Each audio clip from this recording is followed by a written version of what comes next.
Hey, this ain't a drill. All the time I'm playing is on the field. When I'm on the field, now I got mad skills. I know he about to eat this a fast meal. I got a pay for his head like a gas bill. Keep on coming back, so yeah, they mad. I want to make some plays, some pass. White and blue like Superman, so you know when you see that the Super Bowl. Set up the funeral. Catching all the shots. We callin' ready to score. We ain't calling no quits. I'm the number one draft pick. A lot of y'all talk, but I ain't hearing they don't keep trying to invite them. By the Bills, dominating on the field. All our players skills. Buffalo gon' make a kill. When we talk about the Bills, dominating on the field. Then our players got them skills. Buffalo gon' make a kill. What's going on? Welcome back to another live episode of the Post Podium Podcast, home of the all truth, no sodium takes. I am your co-host, Aramis. And oh, wait. Oh, my bad. I got to hold on. Wait. Hello? Anybody? They hung up. I keep getting this call. You know this number? 523-2227? 6, rather? You know that number? Wrong number. Whatever. Anyway, I wanted to start the show off. It was heavy on my heart. Not heavy on my heart, but it was in my brain here. And the subject came up when I was looking at Instagram with my favorite comedians. Tony Baker posted, a question or something. Somebody asked him, "Do you ever grieve?" He's like, "I'm always grieving, all the time." And he said, "Do you ever cry?" He said, "I cry every day." And that hit me because if you know who Tony Baker is, you know how he is and his voiceovers and his comedy routine, the way he talks in life. And my point is, you never know when somebody's really going through something that they're masking. So with the people that watch this show, with the people that talk to us in Discord, that reach out for whatever reason, whether it's for the show, whether not for the show, for anything, just know that Post Podium Podcast is here for more than football. We are bigger than football. We're bigger than anything that you think about when you talk about Buffalo Bills. You talk about Buffalo. You talk about our kids. You talk about this funny stuff. But there's stuff you need to reach out to somebody. You have somebody to talk to. I'm not hard to find. And if I can't help you, I'll help you find somebody to help you in your grieving process or whatever the case may be. It was just heavy on my heart because I was thinking about the football player that Denver who took himself out last season. And, the one person said, I saw it coming. Some people said, I don't know what happened. Where'd he go? And could somebody have talked to him? Could somebody have reached out to him? Could he have just reached out to anybody to prevent what occurred? Mm-hmm. And this is my reach out to you guys if you need it. I don't care if you're black, white, tall, short, gay, straight, whatever. Reach out. I got you. Go ahead. No, you go.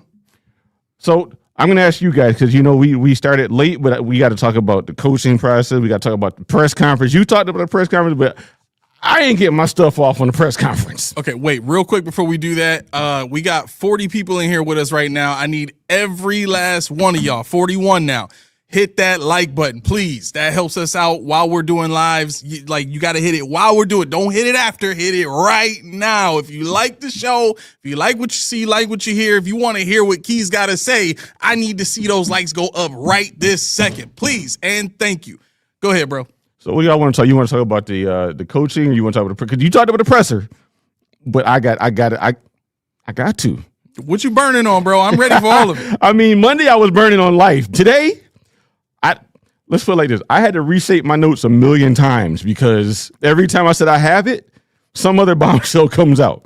Every time I think I got it. Might be Daniels being interviewed. I'm like, okay, cool. Then I'm like, okay, I got it. Phillip Rivers is being interviewed. Okay. You don't like that? Okay. You can't tee me up already. See, you got me. On. Now, this is the part of Phillip Rivers that I don't understand. Well, There's a lot of it. There's a lot of it, and I'm not going to lie to you. Okay. Phillip Rivers to me is weird. Yeah, Roy, hit that like button for Phillip Rivers. Where has Phillip Rivers coached before ever? High school. You know what his record was in high school? What? 44-15. Okay. In 5 years. Okay. Now, I got a write up on Phillip Rivers as a coach. Are you ready for this? Yes. Rivers has no college or NFL coaching record, which we all know. Yep. All coaching experiences at the high school level. His 43-15 mark is considered strong for small Alabama Catholic school. Not even in Texas, not even in Florida, not even the big lights. Small Alabama Catholic, not even big Alabama, small. And this is the kick. It said Phillip Rivers had just one NFL interview from the Bills. Mm-hmm. To take it further than that, Phillip Rivers reached out to the Bills for the interview. He said, can I? No. They reached out to him, who had already planned on going back to high school to coach. He already had it locked. I'm going back to high school. Mm-hmm. Until the Bills say, yo, you want an interview? What? You can I well, go ahead, because No, I feel like I'm gonna make you feel better about this. You won't, but go ahead. I'm willing to bet money I can make you feel better about this. All right, what you got? Okay, what are we betting? I mean, we could bet some Reese's tea. All right, bet. All right, so it stands to reason that the Buffalo Bills have no intention on hiring Phillip Rivers at all for head coach. But here's the thing. They can't talk to assistants just yet. They have to hire a head coach. And then the head coach is supposed to be the one going out and talking to assistants and all that kind of stuff, right? Mm-hmm. It's the way that's just the way it works, right? Rules wise. Now, you talk to Phillip Rivers. Why? Because of his relationship with Josh. That's the only reason you talk to a Phillip Rivers at all for any position on the team, is his relationship with Josh Allen. Now, secondly, we know that Phillip Rivers is a gifted mind when it comes to playing the game of football from the quarterback position, process and everything. Doesn't have the strongest arm at all. Every single time that we played him in here or in San Diego, he ripped us to shreds because his mind, his ability to process and know what's going to happen or see it before it happens is at master level, right? Now, here's where you're going to start to feel better. Based on where the Bills are, the top candidate right now is who? Brian Daboll. Mm-hmm. Right? Most everybody else, as far as a head coaching candidate, would probably not want to hire a first-time play caller in Phillip Rivers. There's probably two people that are head coaching candidates right now that can withstand or not be affected by a first-year offensive coordinator. That's Brian Daboll and Mike McDaniel. Okay? You hire Brian Daboll because you know you're going to be running his offense, and Phillip Rivers really becomes OC/quarterback coach, glorified quarterback coach, basically. That's going to be the guy that is with Josh in the trenches, walking him through, what he's seeing, what he's not seeing, all that kind of stuff. Holding an offensive coordinator title, learning under Brian Daboll from a play calling standpoint, because we know if Daboll's coming here, he's running his offense, mm-hmm. right? So you essentially hire Phillip Rivers, who is more than capable of holding Josh accountable. Brian Daboll, who's more than capable of holding Josh accountable. Now you got two guys with great offensive minds coaching up our franchise quarterback. To me, that sounds like a win-win. Give me the Reese, dog. Give me the Reese. No, you get, because I got my own Reese tea.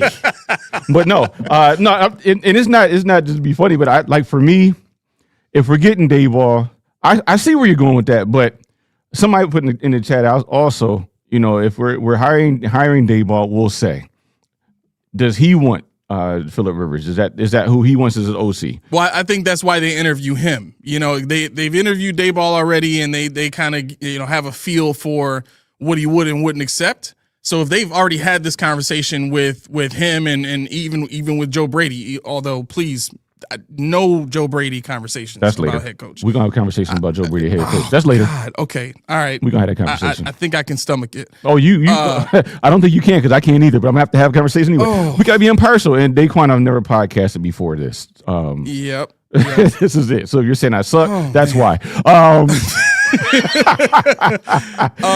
Okay. So you were saying. I'm sorry. Go ahead. No. No, the Rivers thing, it just blew me away, because I want somebody who we've seen Daboll fumble.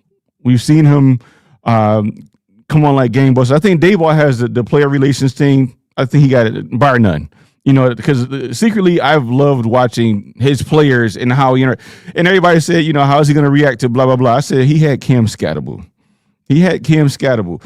I keep remembering the presser where you heard, woo! And he's like, that's scat. That's scat. Just let him go. Let him do it. But see, what would McDermott do? McDermott, like, that wouldn't happen. Right. Even with Josh, when they were having fun way off in the distance, Josh, like, guys, press conference. He's like, sorry, Josh, but this is another culture. Yeah. And the culture that I'm worried about is Josh old. Is he Frank Sinatra now for real? You know what I mean? Like, in a sense of zen, is a sense of can you really fully flourish with the helter skelter? Mm-hmm. And there's nothing wrong with you can't, but you came up in a low energy environment for 8-9 years. So you flourished, you're elite, but can you now bounce into that other realm, the polar opposite? Then that's something he would have to do. And people are talking about Daboll getting in his cheeks and this, that, third. I'm like, he's not going to have time to do that as a head coach, as he did as an OC. Yeah. So that's where your point would come into effect. Because all day in the chat, the Discord earlier, Dan was talking about having them mic'd up the whole time, trash talking, and I'm like, that might be good. That may be cool. That could be very good. I had this thought. Mm-hmm. Imagine, so on the sidelines we have Rivers, and then we have Allen, and then we sign John Feliciano and Mac Hollins back. Bring in Hard Knocks in season. That would be cinema. God. You said Feliciano and Mac Hollins? We might not have a good team, but it would be so funny every single episode with 4 elite trash talkers. I think and this is where I'd become old. I want the main thing to still be the main thing. Yeah. I want the main thing to still be winning. And see that trash talk thing, that's them buying publicity again. That's them doing what they did when we didn't have a good team. Mm-hmm. So they got to find a healthy medium there. People are asking me, can we go get this? Can we go get that? I'm like, I don't even know who the coach is, because you don't know what they like, what they don't like, what they'll put up with, what they won't. Because if you're looking at Pickens, you're looking at this. Do they not want to have Kincaid or Knox? Do they not want to have somebody on the defense that costs some kind of money they can unload? Even a Christian Benford, somebody like that, Terrell Bernard, somebody like that, which you really can't. But at what cost would it be for you? Like now, Waddle is up Schlitz Creek because his contract kicks in, so that cap responsibility escalates dramatically now. What they did last year was the year to do it, so now it's a different ball game. And as you posted before, we're what was it, 11 million in the hole, and then we can get to 3 with restructures, and we can get to 3. I created 3 million, and we could do a whole bunch of other stuff that's not realistic. I created 75 million. I created 80. I could do it too. But what's your team at that point? A lot of it will be kicking the can down the road for a lot of these players. Well, you're talking about like cutting Curtis Samuel. You're talking about cutting, Josh Palmer. So you take on this massive dead cap, and I don't think people are looking at the dead cap and don't understand what that does. It's a net negative. Even if they have a $5 million cap savings, you still got to put $9 million on the books, and that's what people don't understand when they say I created $95 million. I could do it. If I don't, really look at it that way. Okay, Frank Wright as head coach. No, I'm good. I'm 100% good on that. Yeah, we're not doing that. No, we got a super chat here real quick. That's why I was rushing it. My man Scott says 2 questions for you guys. Do you think Kubiak would be a good coach for the team and Josh Allen? Second question, do you think they should just stick with Joe Brady or Daboll familiarity with Josh? You want it first? You want me to go? Yeah, I'll go first. Okay. So, the Kubiak idea is cool. The only thing I worry about with that is what would be his reaction to the personnel here, the players specifically. Mm-hmm. Would he want to get in different personnel? Part of the reason why I think Daboll is the favorite, and I've heard Daboll is the favorite, and I believe Daboll is my favorite, and the best fit for the Bills, is because if you bring him in, a lot of the players that we already have are familiar with his system offensively. What does he run? Huh? What does he run? More air raid. Okay. Put the camera on me. For those that I never drank this stuff. That's a good drink there. Reed's tea. Love it. So essentially what you'd have is you would have Daboll kind of implementing his system, and you wouldn't really have to change too many of the players. I mean, Keon Coleman could flourish in Daboll's system. Khalil Shakir could move around in Daboll's system. Daboll's the kind of guy that knows how to put guys in the right position to be successful in his offense. Mm-hmm. That's why Isaiah McKenzie was such a fan favorite here. Mm-hmm. A guy like that didn't stick anywhere after he left here. Look what he did with Isaiah Hodgins. Yeah, as soon as we did what we did, he said, "Scoop him up," and he made him decent. He actually made him decent on that team. Yep. So I mean that would be my choice. Joe Brady, no, thank you. I don't want any parts of that. I don't want any parts of continuity whatsoever with coaching or messaging or anything like that. Keys, what you think? Kubiak. I'm not thinking about Kubiak because you got to wait too long for him, and I think it wouldn't be wise to wait for him to become available anyway. Because what's to say he wants to be in Buffalo? What's to say that he'll take this job? What's to say that we will win? I mean, we don't know that. And passing up on Daboll, passing up on some of the guys that we are interviewing. Brady's not one of my people at all, but some of the names that they did bring up do raise an eyebrow, and I am intrigued. I mean, right now out of all of them, I think Daboll is the one, and then I don't really Udinski from Jacksonville. Grant Udinski. Yeah, he would probably be my second, and then it would be like McDaniel or something like that. Which I only say McDaniel because I know what he could do with an offense. I know what he could do with a couple pieces. I mean, James Cook could be A-chain easily. If McDaniel had Tua or had Josh Allen in Miami, we wouldn't be having this conversation about McDaniel being available right now, because with that kind of talent behind the line, that with the offense he had, mm-hmm. Big things occur. Now, McDaniel's personality, McDaniel's mannerisms, his acumen, his flippantness, his the way he carries himself would get under a lot of people's skin.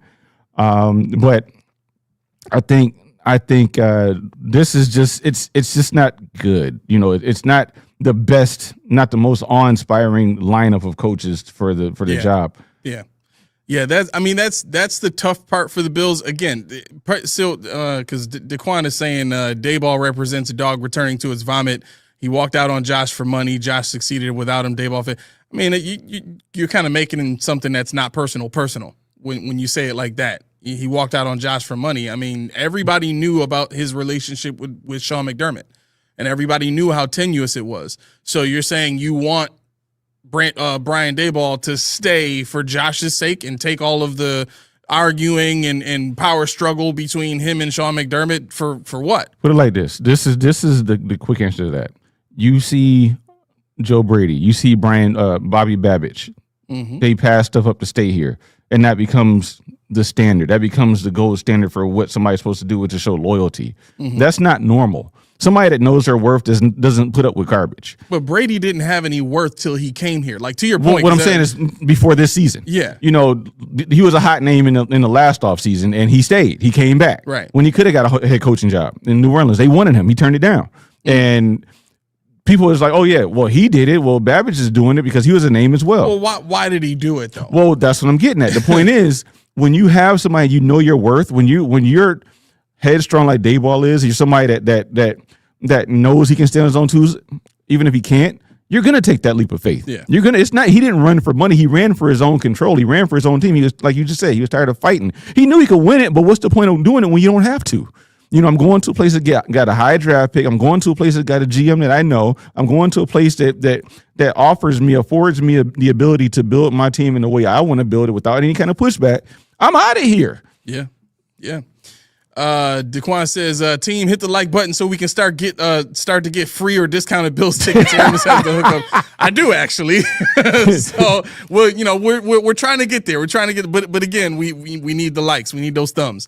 We got another super chat from Richie Fresh. Says Daboll or Webb is intriguing. If you think about it, Daboll was put in a bad situation in New York, in my opinion. Thank you. Thank you. Yeah. Thank you. Daboll, I think, takes us over the hump immediately and with a good OC. Ooh, stuff's got me horned up. Left the eulogy.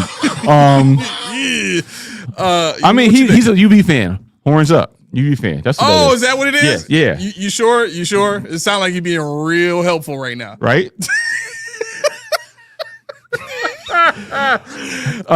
Yeah. Webb,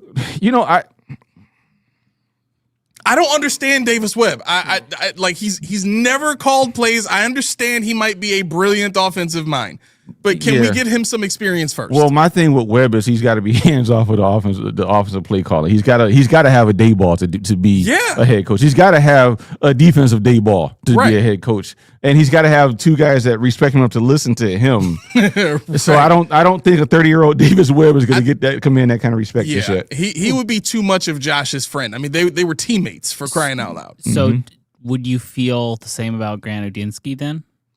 Yeah, because he's younger than Davis Webb, and he also has not called plays. Well, here's the thing. And I'm sorry if you called in. I apologize. Go ahead and call back in. I gotta remember to regularly check the call line. Just so everybody knows, the link is at the top of the chat. It's pinned there. If you want to call into the show, feel free. Click the link. Make sure if you want your video on, cool. If you don't, that's cool too. And then we'll get to you as soon as we can. But don't feel like you have to hang right up if we don't get to you right away. I'm trying to check periodically. But yeah, so the thing with Grant Udinsky is he's an OC for a guy who's a head coach / OC. That's kind of my trepidation whenever I encounter guys like that who are up under head coaches who call plays. Like I haven't I don't know for sure if it was you calling the plays. I don't know for sure if it was you that was designing aspects of the offense. Like I don't know. And granted, Brandon Beane and Terry Pagula can figure that stuff out. They can call the Jaguars. They can talk to why are you shaking your head? No. You said they can figure that stuff out? No. I just mean like they can talk to people who can tell them. I get that, but they don't know how to receive information, so I don't. Wait, why you say they don't know how to receive information? Man, those are some blockheads. But they like talking to this can of polar right now. Those dudes are whoa. Did you guys hear about what they said on WGR about Grant Udinsky? What'd they say? So Jeremy has some connections in Minnesota. Okay. And he was with Kevin O'Connell for a who few it is, right? In Minnesota? Is it Matthew Collar or is it the other guy? I think that's who it is. Yeah, I think it is Matthew Collar. I have no idea. Could have got one in Pittsburgh too. Is one Matthew Collar's one of the two. Sorry there. But so he called up his friend and he said, like what's the deal with this dude? Mm-hmm. And he was like, well, when he was here, he was like kind of like the Davis Webb type description, like genius, savant. And he said when Liam Cohen poached him from the coaching staff, Kevin O'Connell was extremely upset because it was apparently his quote unquote secret weapon. Really? And I just think it's interesting that he was there for Sam Darnold before he left. And this year they had QBs that were supposed to be better than Darnold, and they did not look very good. So was it all Kevin O'Connell the whole time, or was he also a part of that success? Okay, great point. I mean, again, I haven't done too much research into Udinsky, but the interesting thing is a lot of the guys that they're talking to right now are thought to be like brilliant offensive minds, aside from Lou Anarumo, who I think is a great defensive mind. And that's cool and all. I continue to land on, you have a 30-year-old Josh Allen, right? And you just fired a 9-year head coach that has gotten you to the playoffs all but 1 year of his coaching career, gotten you to 2 AFC championships, and he's not able to get it done in the playoffs. So you say, basically, see ya. You got to get out of here. What you've done is not enough. We're chasing championships now. I can't imagine that this pursuit of championships goes from a 9-year vet head coach to a first-year head coach to kind of bring the expectation up to it's about championships now. He's a first-year head coach. So what if he doesn't get it in his first year? Oh, well, he doesn't know what he's doing. like book him? Get him out of here? Terry and Beane told us that that's not fair to be expected. Well, that's not fair, man. No, yeah, but they've already set the expectation when they fired Sean. No, they didn't. No. You heard what they said. They never lied to us. It is unspoken. They never lied to us. Yeah, of course not. Ever. You're right. So if you don't want a first-time play caller, how about this? How about we essentially become the Miami Dolphins and get Mike McDaniel? Mike McDaniel. He brings in Anthony Weaver as DC. Oh God, I don't want Weaver. No, I don't know. And then we trade for Jalen Waddle. I don't want Weaver. I don't want Waddle being my number one either. Honestly, I like Waddle. He's a good piece, and he would have been a good piece here for everybody eats. But I don't like him as my number. Like, I'm not looking forward to, man, Jalen Waddle's going to tear up that offense. I'm like, you sure about that? Right. I'm with Nate and Kevin. Bring in Jim Schwartz as DC. Who's going to get that done? That's the question to ask. So who's going to get it done, and how are you going to get it done? Can you assure me you're going to get it done? I think Daboll's got the juice to do it. I think Mike McDaniel would have the juice to do it. But what makes that hard is I'm not sure that a guy like Jim Schwartz would respect a guy like Mike McDaniel with all of his awkwardness and his his relationships with the players and what he does with the players and all that kind of stuff. Just it seems like he's a little too unprofessional for a guy like Jim Schwartz. Now, I don't know Jim Schwartz personally. I've only seen him and witnessed him when he was here. But he seems like more of a buttoned up type of guy. Do you think that one of these up and coming guys would be able to get him? Like a first year guy? Yeah. Nah. No, I can't see it. Because that's what they were talking about on GR today. They said when McVay got hired, he hadn't called plays yet. Mm-hmm. And the way that he structured his coaches to try and get some help, he went out and got Wade Phillips, mm-hmm. which at the time was one of the top DCs in the league, super well respected, and it was like a great foundation for him as he got into coaching. Well, so that kind of move would be the equivalent of the new guy coming in, first year head coach, and Vic Fangio doesn't have a job. That's what McDaniel did in Miami, didn't he?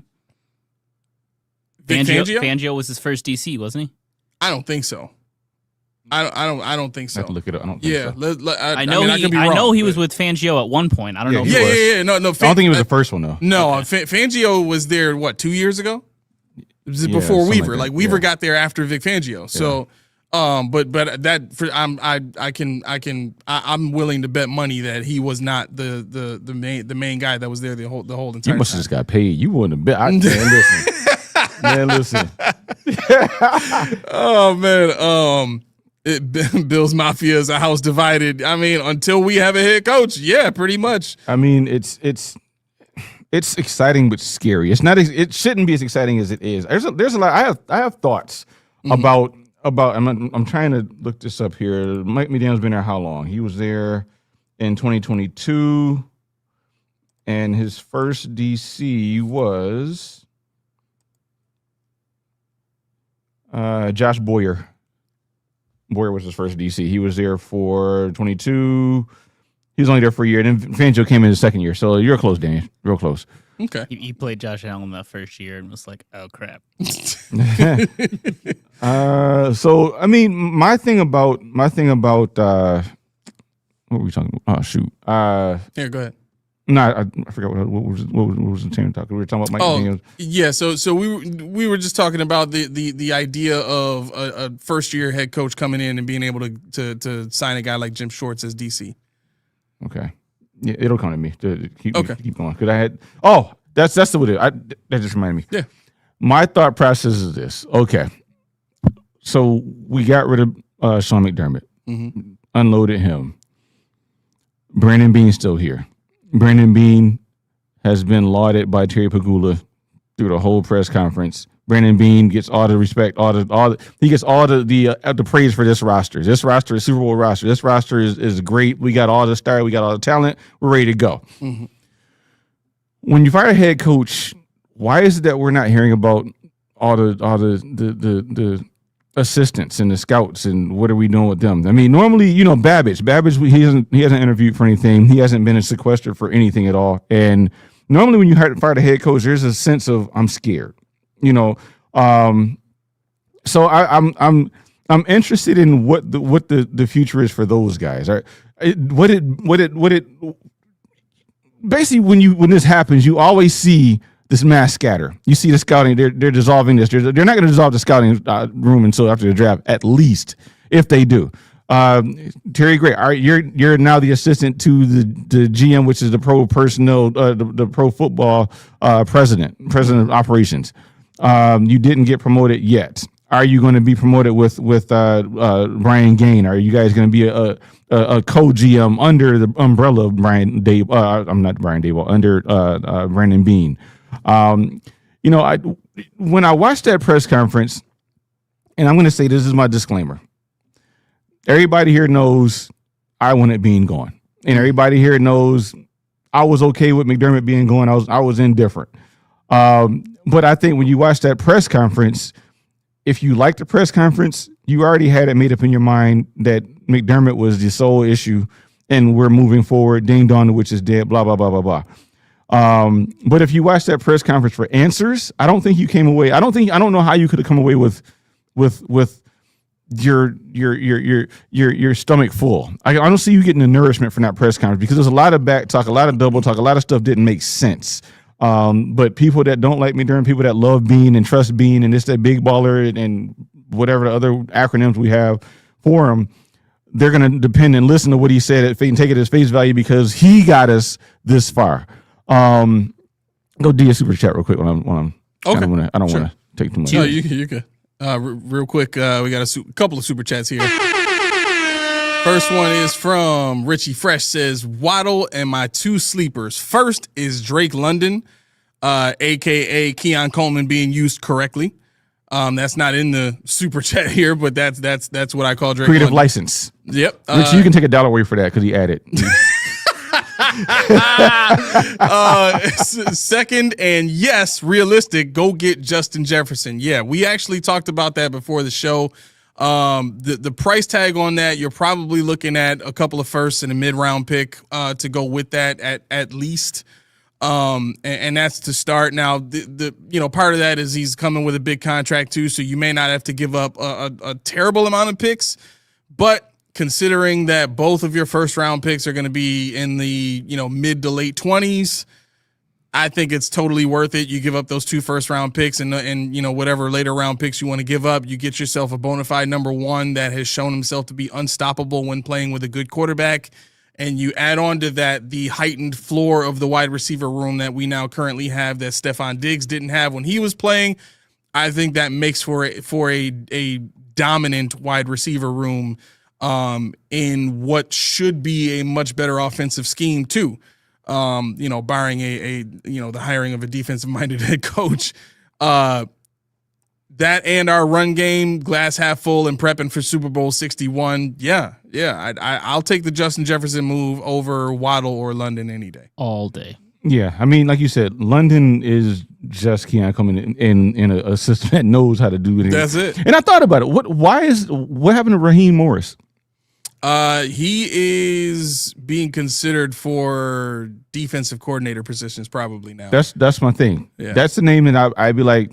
Well, he runs more of a 3-4 system. I don't really care. Well, you don't want to have to switch your personnel around though. Well, I mean, you really don't have it anyway. You got your 2 corners. You got 1 safety. You have how many linebackers? Well, where are you gonna put Ed Oliver? He could be defensive end or something. I mean, not big enough for that. If they got him at D tackle, you could play defensive end. But you'd have to have a Hoyt on the outside of him or something like that. You would have to. He's still under contract. Yeah, you got him. His body's gonna start breaking down. The Peds are out of there. He paid the price. The point is they're not in there anymore. That's why he's gonna break down. He paid the piper on that one. That's right. I mean, you could do him. You could do a Rousseau, something like that. I mean, with the run stopping element, you could do that. You don't really want to rely on Terrell Bernard. Shaq Thompson, I doubt will be back. Matt Milano's not under contract, so really, it's not a huge lift. Deion Walker, you got to do something with.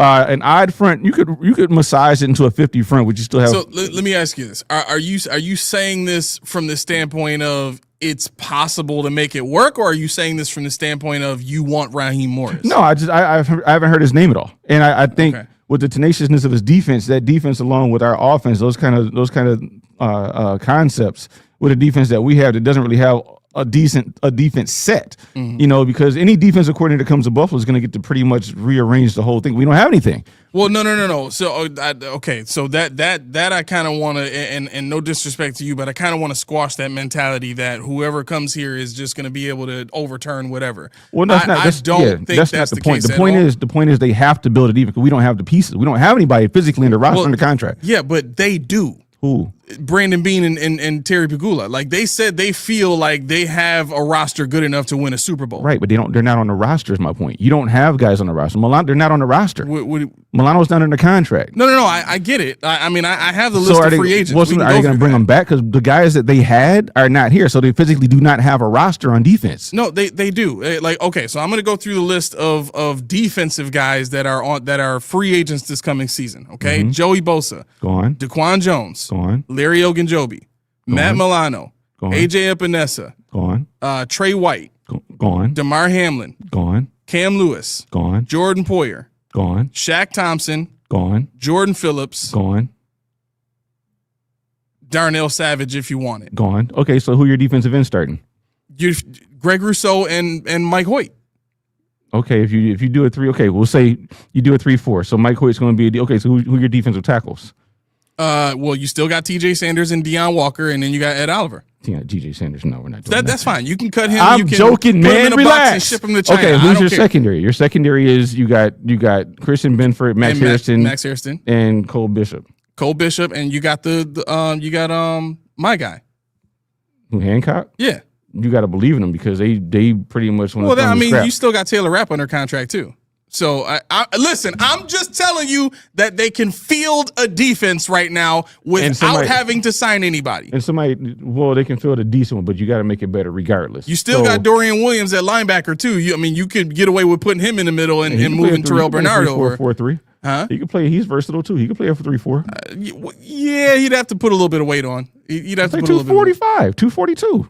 He ain't running around at 240 right now, is he? 240. Yeah. Wow. Yeah, and still got that speed. Yeah, that boy need to be on the field. That's the thing about you. Have you seen him in person? He need to be on the field. Yeah, no, I mean, but that's my point. Like, I'm not saying you have to change it, but I'm saying you don't have all these players that are starters that are just stalwarts on defense, and somebody coming in. And the point wasn't that you're gonna have somebody coming in and just blow everything up.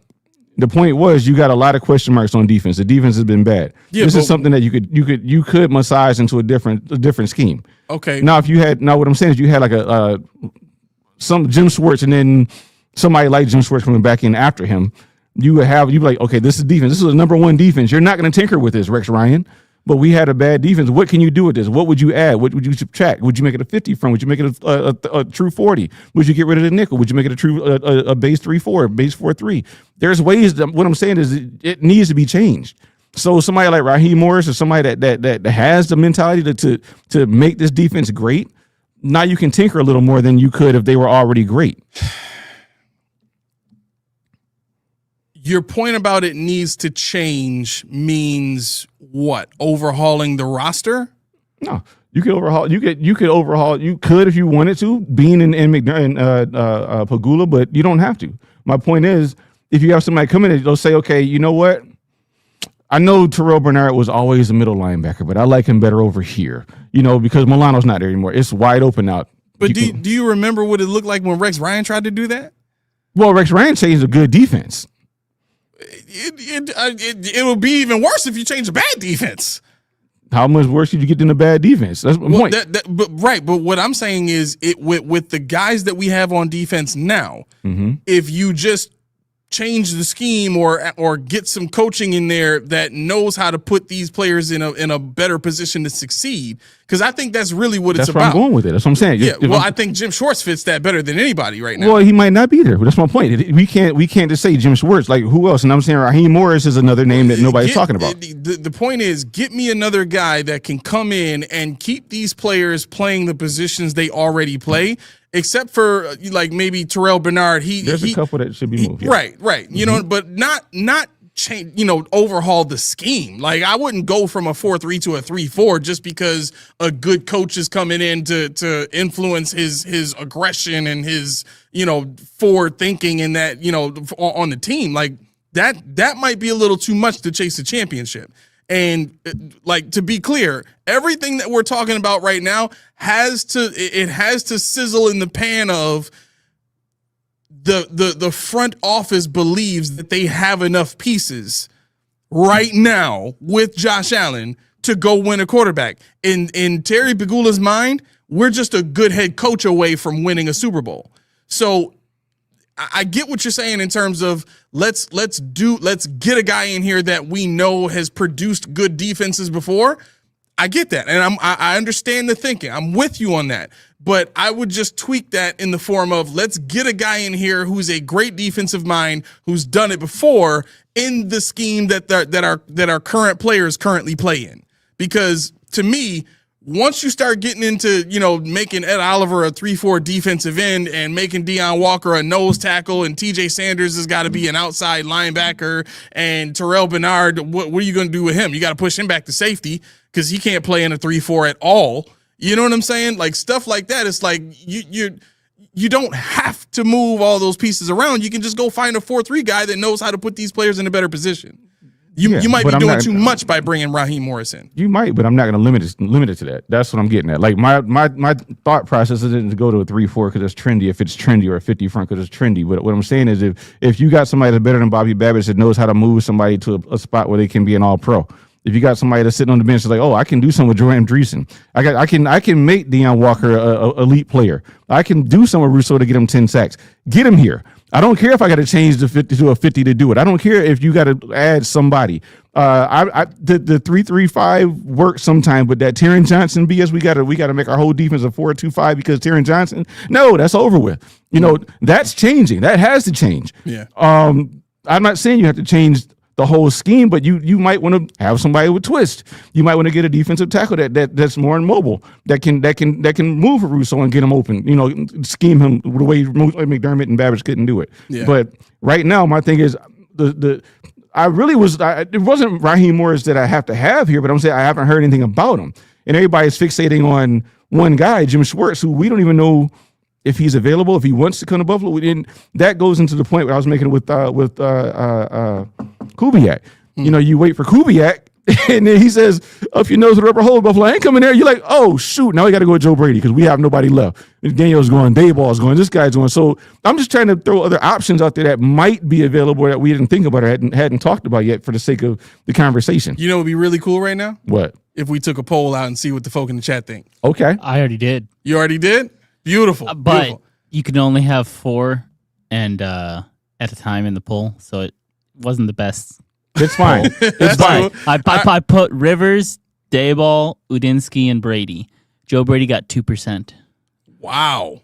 2%. Make yourself known. They are not Make yourself known. 2%. I think unsubscribe. Who is okay with Joe Brady? Right. I want to say it was only 1 vote because we had like almost 40 votes and it was still at 0. Okay. I mean, that's more palatable. Joe Brady voted. You know what I think happened? I think Laura felt bad for Joe Brady. She probably did. She's like, this ain't right. This is slanted. Joe Brady. She was all in on Daboll or somebody. Yeah, I feel bad for him. What if he sees it? Joe Brady. Her and her frozen finger just clicking. So out of the other 3, do you guys want to guess the positioning? Okay. What were the options? Udinsky, Daboll, and who? And Rivers. Rivers better not have been. No. If he played it. If he played it. I think Rivers is second. Oh, my God. I think Udinsky is first and Daboll is third. Keys, do you agree with that? On principle, I cannot put Rivers as second. Rivers got to be third. And then I'll put, let's see, Daboll first. No, I'll do Udinsky first. He's asking what you think it is right now. I know. I'll do Udinsky first, Daboll second, and Rivers third. Please. You both are wrong. Rivers is 1? No. Oh. Daboll is 1. Okay, by good. a long shot. Okay, good. He's at 51%. Good. Thank God. Thank God. Then Udinsky is middle, 32, and Rivers at 15. So you had it right. You had it right. You got it. Okay. Yeah. All right.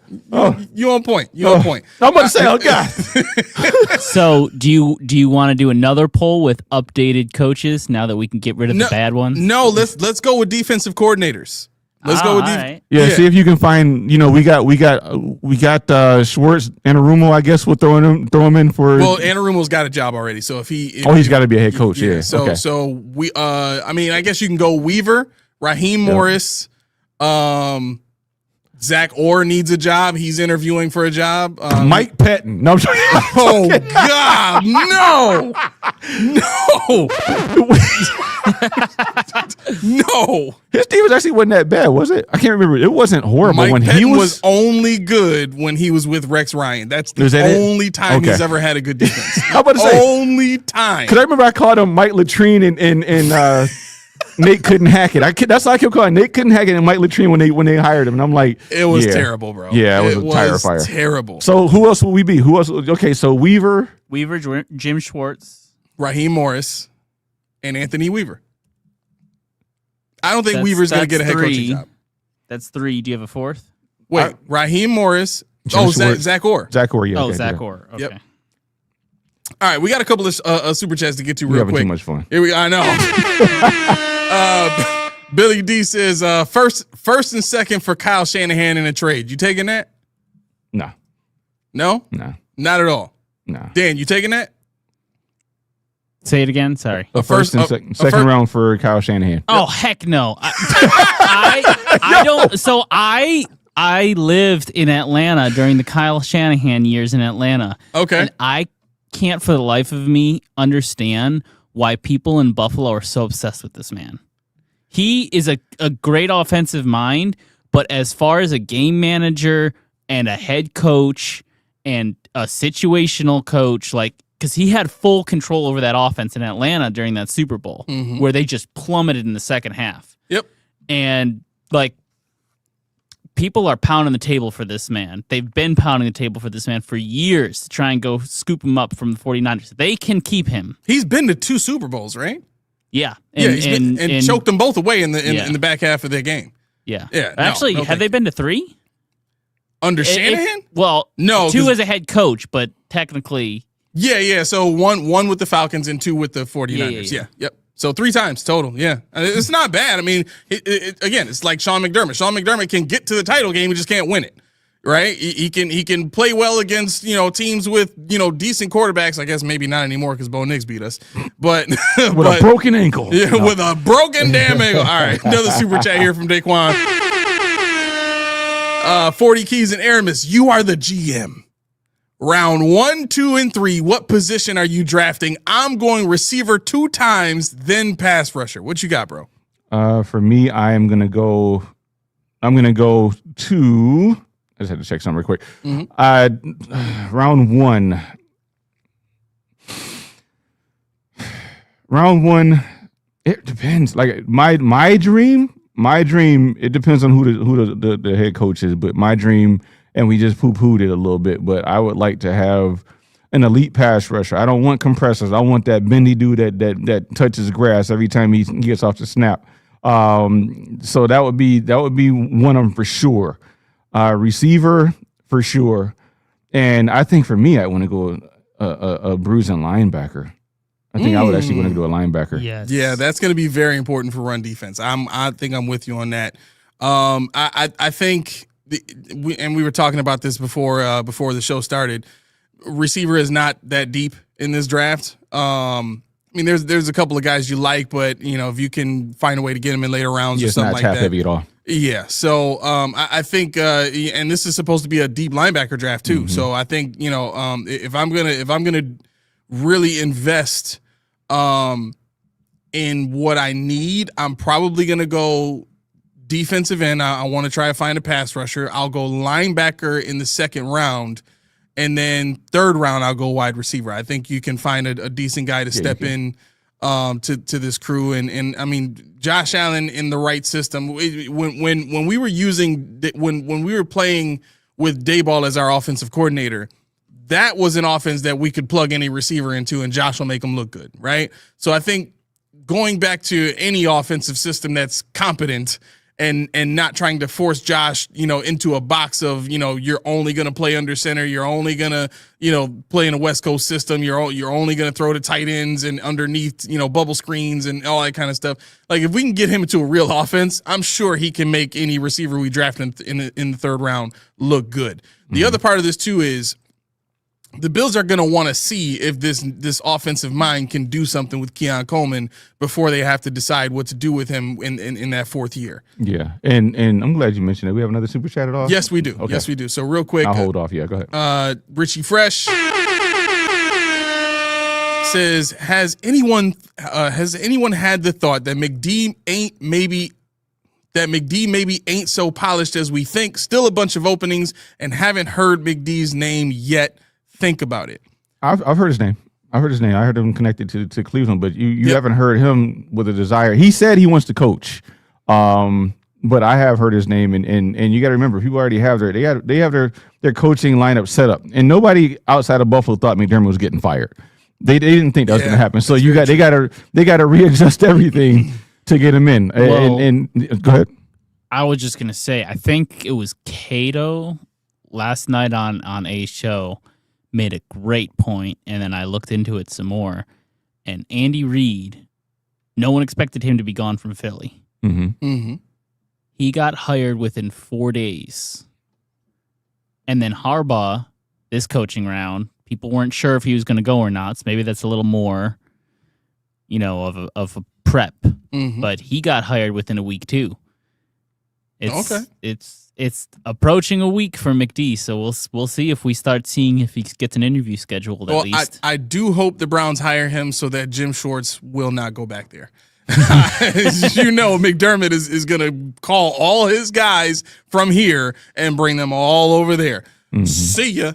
Joe Brady, that's where you go. You go up under that guy. That's who you work with. Go to the Browns. If McD goes there, what's happening to Shador? No. I thought about that. I said, because what happened first was somebody said, I can't, McDermott can go to Cleveland and mess up Myles Garrett. Are you kidding me right now? I said that. Was it you? It was half joking. I'm going to say, no, because I was thinking, I'm like, that is the perfect defensive end for McD's defense. He perfect. Like, because he wants somebody that can win the head up. Yeah. Like, I don't want anything trickery. I want a head up defense. And this dude, I don't have to do anything on that side. He's got it locked down now. You guys do whatever you want to do.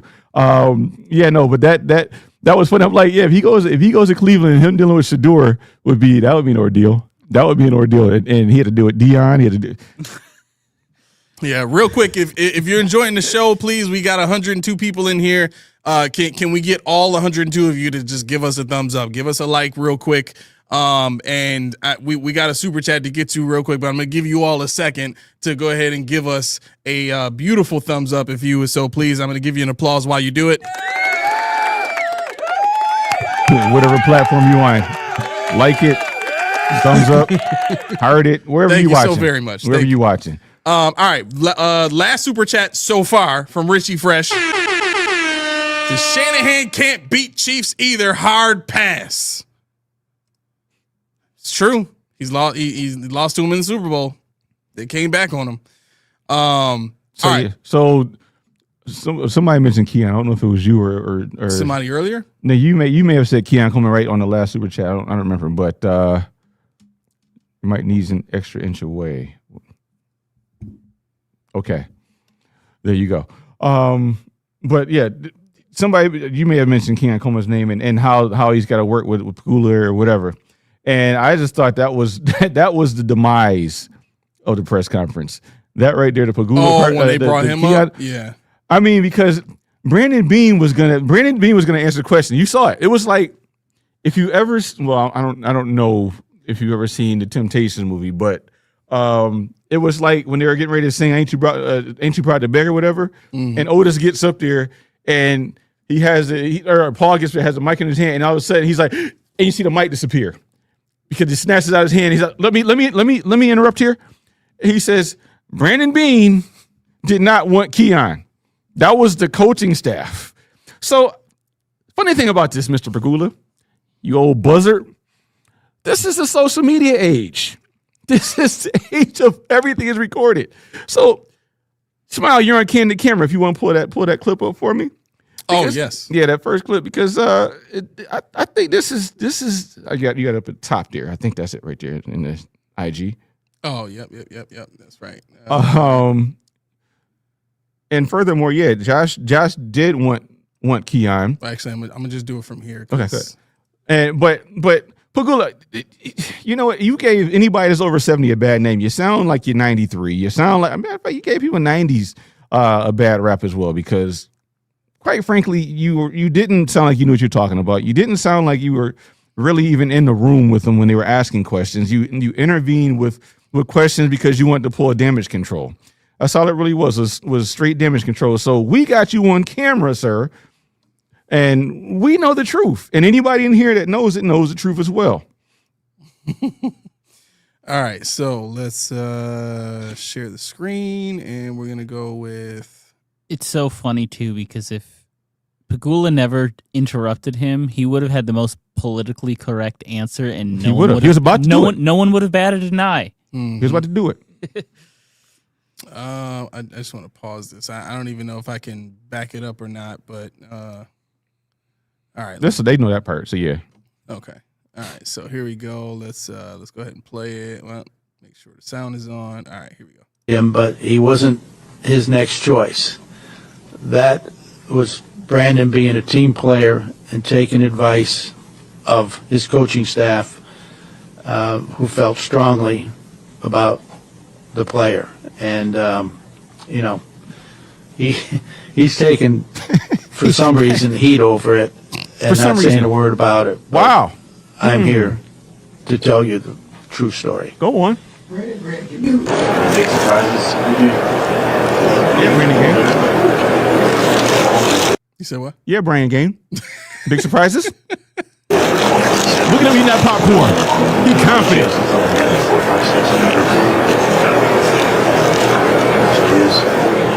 Where's Sean McDermott? Up and get him. Where's Sean McDermott? 454. Basically, when I went to bed that night, I was like, it's Keon unless someone just blows us away. We didn't feel anything was attractive enough for us to pass up on Keon. Let me never say Keon. Let me never like. I mean, all right, cool. I was really hoping that we wouldn't have to have this conversation, because I'm a little annoyed by this stance on these videos that they're playing of Brandon Beane. I mean, what they don't take into consideration is, first and foremost, the fact that Brandon Beane just said we.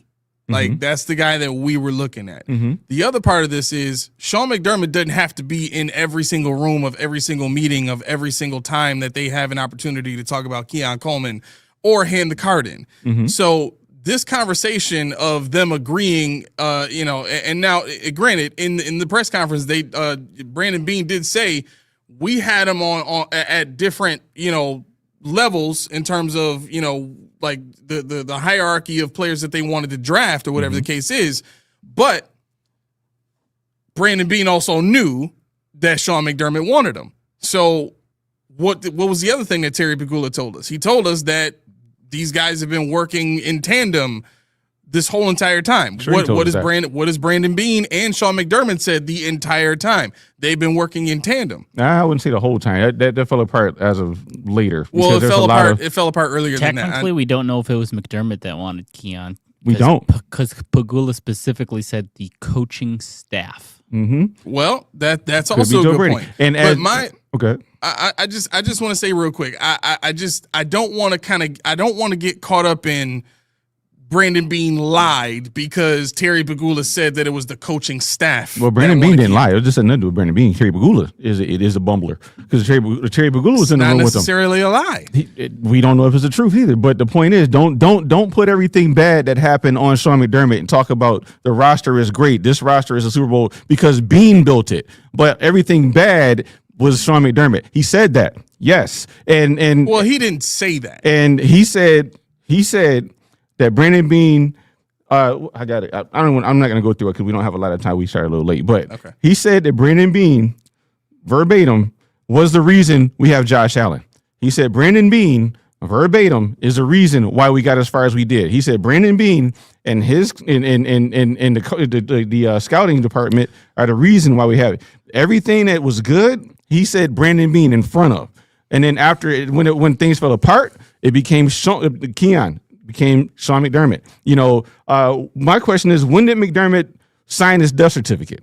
McDermott signed his death certificate 5 months ago when he went to the office and said, this roster ain't that great. And we've seen it said when they asked Brandon Beane, what do you think about it? Is this a winner? He's like, yeah, it's a Super Bowl roster. And they asked Sean McDermott the same question. He said, I love the guys. He said he didn't say it was a Super Bowl. They asked him that question. He said, I love the guys. Mm-hmm. So he didn't believe. And then I heard, I don't have sources, but I've heard a lot of people say this, and I'm sure you have too, that Sean McDermott actually did not care for Keon Coleman. So that's why he was benched. He didn't want Bosa. He didn't want Kincaid, but they did. So we have them. Which coach would you think? Adam Henry? Probably. Have to be. But well, you got it. So again, I think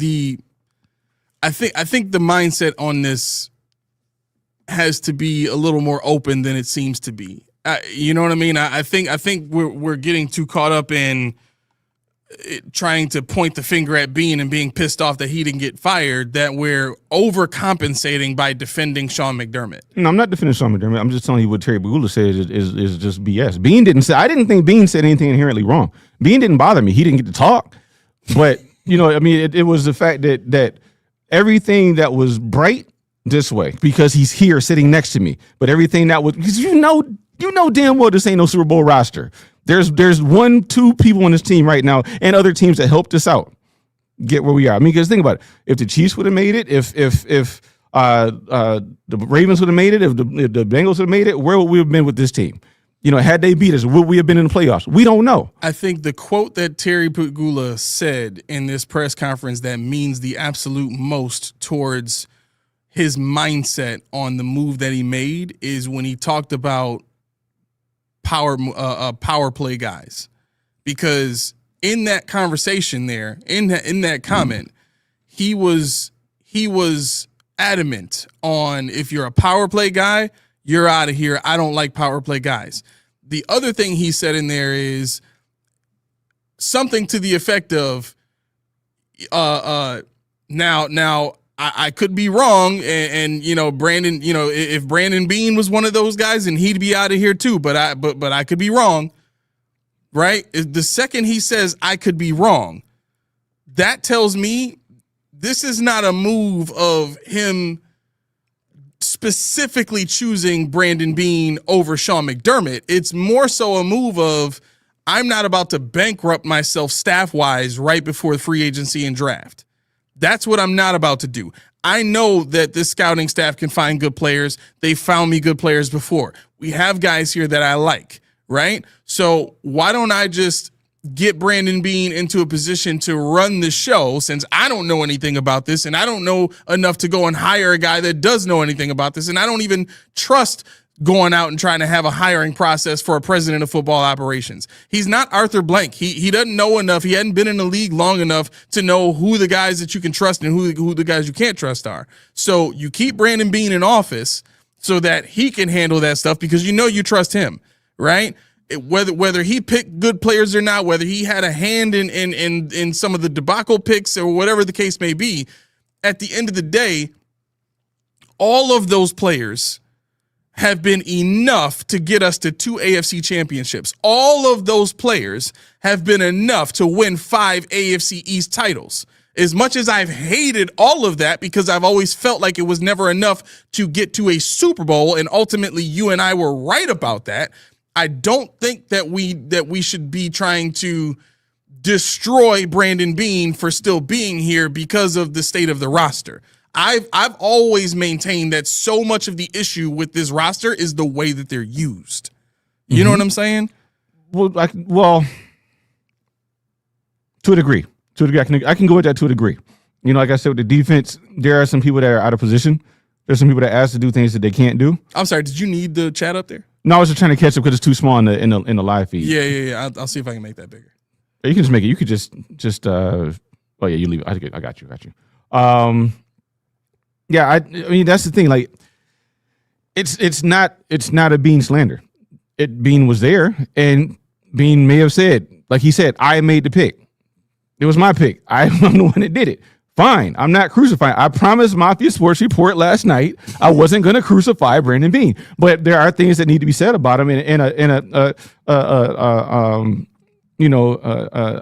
way of which we're going to give full totality and full transparency in the matter.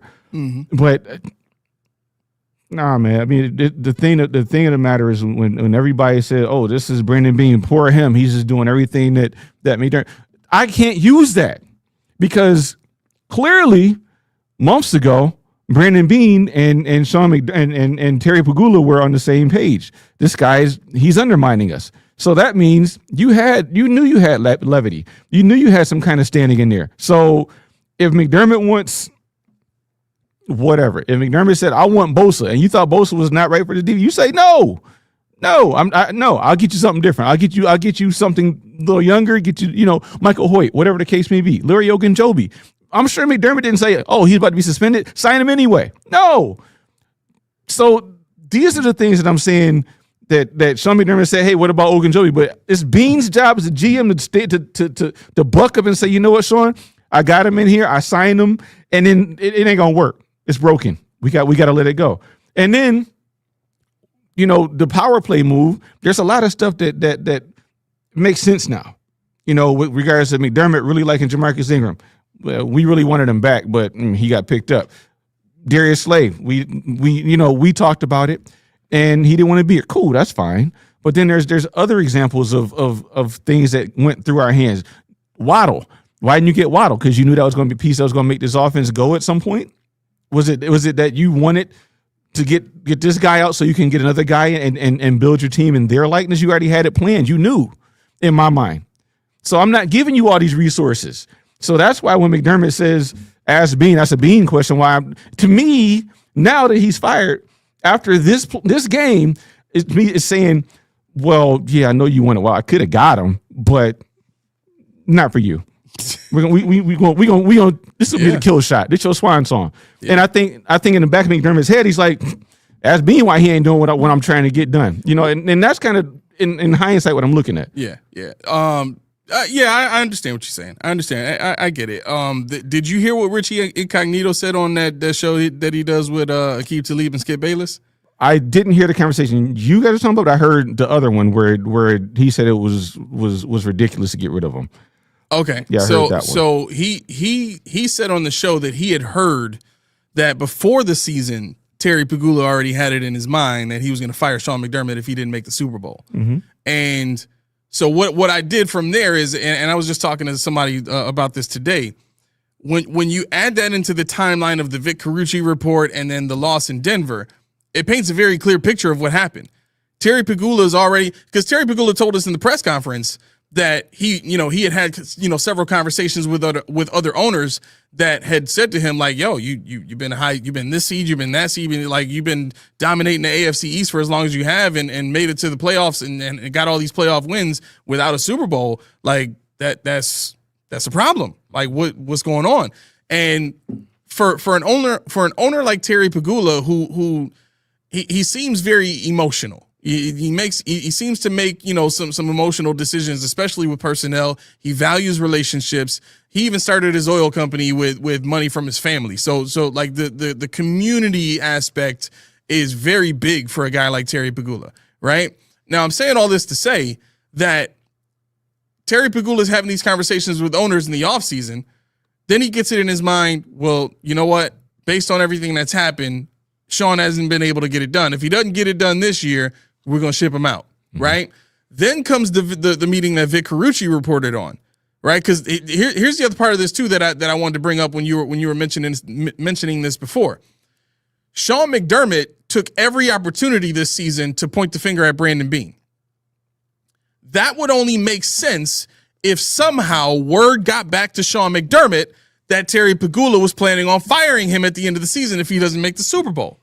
Because why else would you have this power struggle with the GM when both of you have another year left on your deals? Right? Neither one of you guys are supposed to be, neither one of your contracts are up until I think it's 2027. Like both of them got extensions at the same time last time. So if that's the case, what other reason is there to bicker and argue? Yeah, I think to that point you made that whole Darius Slay outburst, all those finger pointing. Yeah. You never saw it until he got that training day mentality, like, ha, ha, ha, Yeah. ha. Okay, all right, okay.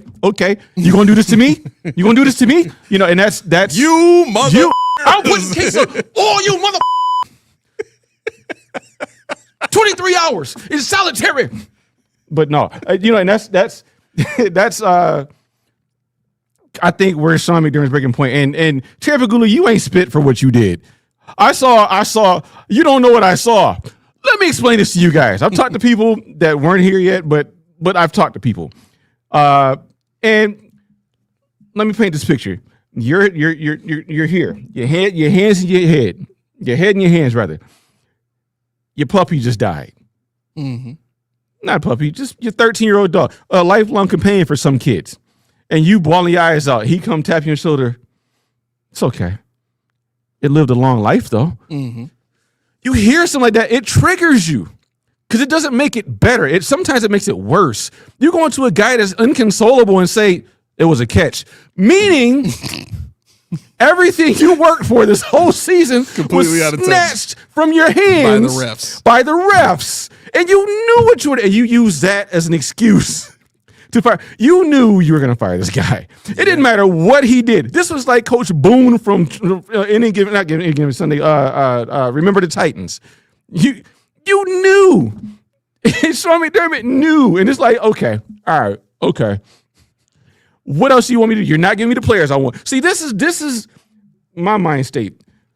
Why did Joe Brady look really bad? Why did he look rough? Because one, he's running an offense that he doesn't know how to run. Mm-hmm. Two, he's not getting the people in the locker room that can do what he knows best. You give me Gabe Davis.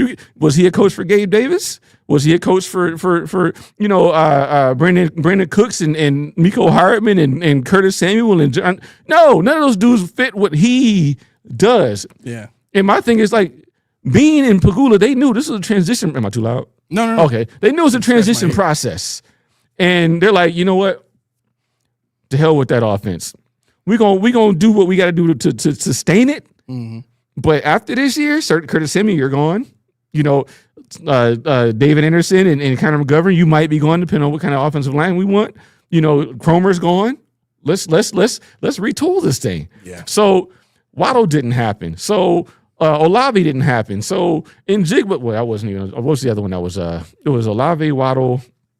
It was somebody else. I can't remember who it was. But wide receivers, they really that were in talks. At the deadline. And Shaheed. Yeah. And it's like, yeah, we could use him, and Joe Brady could really use that speed, but nah, because that makes him look good. We're moving on, right? See, they thought they were going to knock this out of the park because Pegula coming in there talking about 5'2", 3, 2, 2, 2, 6. He thought it was going to land. Yeah, he did. He thought a lot of that stuff. He thought it was going to land. You know damn well you ain't going to that locker room. Everybody here watching this thing that's played any kind of sports has been around people in a locker room that had lost a tough game and they're bawling their eyes out. It happens. Yeah. If they don't, something's wrong. That was why I didn't get better, because I didn't take it that seriously. But, full disclosure, whatever. Good to know. Right. But I mean, the thing is, that's the emotion of a player and that's all they know. That's why I was watching this video earlier, and it wasn't even that serious. It was a high school saxophone player who somebody was videotaping him, and like he's playing a song, and as it gets closer to the end, his eyes start to turn red. And he's hitting maybe the 6th or 7th last note. You see tears start to fall because he knows he's never going to do it again. He knows at this point, Josh Allen, James Cook, Deion Dawkins, Brandon Cooks, this might not happen again. They're going to be good, but it's not a given. New England is coming. Miami at some point will be on the doorstep. The Jets will always be that fail-safe. But seriously, they're crying because they put all their might, they put everything into it. Dawson Knox, how much of his kid's life had he missed? So far. How many appointments has Josh Allen missed so far? He just got married, can't spend time with his wife. And this is the stuff they sacrificed to get to that pinnacle, and they just lost. Right. Whether it was a catch or not, whether it was pass interference or not, whether it was a personal foul or not, they lost because they know there was one or two things they could have did differently to sway this whole thing. The whole time, Pagula's like, I can use this. I can use this. And he goes into the press conference and because you see, like Dan said, he had, Beane was going to give an answer. He's like, watch this.